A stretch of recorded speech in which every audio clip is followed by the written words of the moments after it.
بسم اللہ الرحمن الرحیم۔ خالد رضی اللہ تعالیٰ عنہ سے روایت ہے کہ ہم نے نبی کریم صلی اللہ علیہ وآلہ وسلم کو فرماتے سنا، بلا شبہ لوگ جب کسی کو ظلم کرتا دیکھیں اور پھر اس کے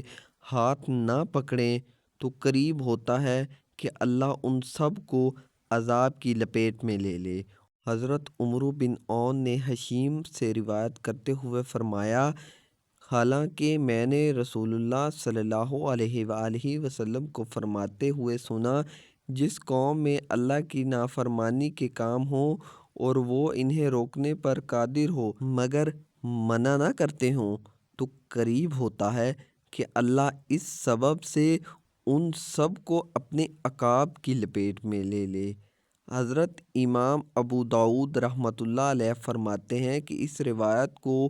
اس طرح جیسے کہ خالد رضی اللہ تعالیٰ عنہ نے روایت کیا، ابو اسامہ اور ایک بڑی جماعت نے بیان کیا ہے۔